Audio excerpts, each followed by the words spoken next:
typing this on my phone that does weird spell check stuff. I had my suspicions. He was supposed to go out of town and he came home early, packed his bag, and ran out the door, barely saying goodbye to me or our children.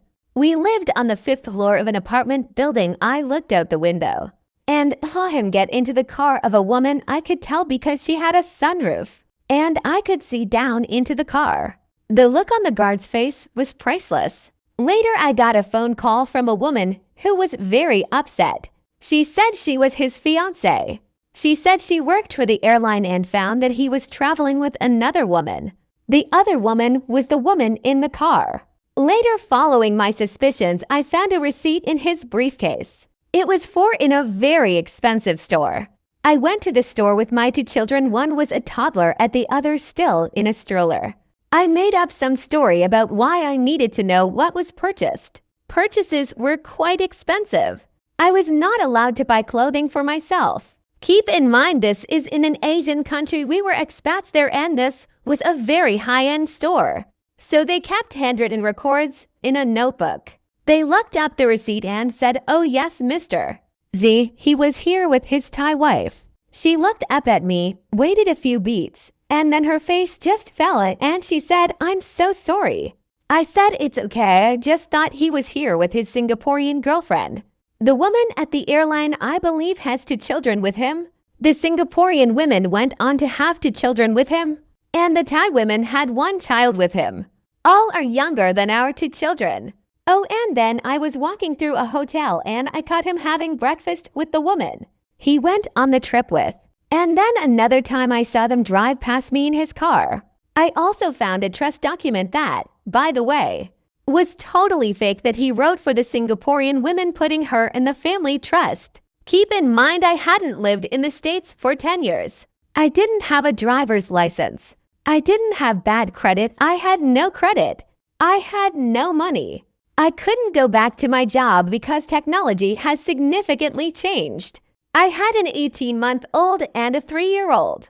As all this was going on, I was planning to somehow leave. Eventually, I packed bags, hid them away, and tried to figure out how to get back to the States. I didn't have access to money or credit card. He had the bright idea one day that I needed to go visit my parents. He bought me a one-way ticket. I figured he was never going to let me come back. That was fine with me. He married the Singaporean woman, cheating on her the whole time. I know for a fact he was engaged to someone else for 4 years while they were married.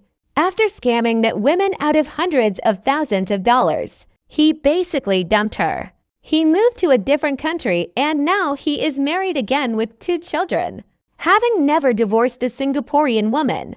In actuality, I don't believe they were truly legally married because he married her before we were divorced. By the way, it took me 7 years to divorce him. The most awkward dinner I ever had was when our oldest graduated from graduate school. He came back to the States with the woman he was engaged to for 4 years while married to the woman he was married to while still married to me. Are you following this? Anyway, she was a very high government official. Very bright woman. I liked her very much. On the way to the dinner, my daughter explained to her friend who was accompanying us, "So we're going to dinner with my dad who cheated on my mom with the woman we are trying to keep secret from his girlfriend who we're having dinner with." Yes, those are just some of the highlights. Why, forgot when our youngest was 10 months old, he wanted to do a getaway to men things. We went to Hong Kong. We flew separately because he had a meeting. So he said. He traveled more than 340 days 1 year, and I finally figured out we flew separately because he was likely doing most of the flight attendance. Anyway, I arrived at the hotel before he did and checked in. The front desk said, "Welcome back, Mrs. Z. I see you and Mr. Z were here with us last week as well. You and that was the other Mrs. D.O.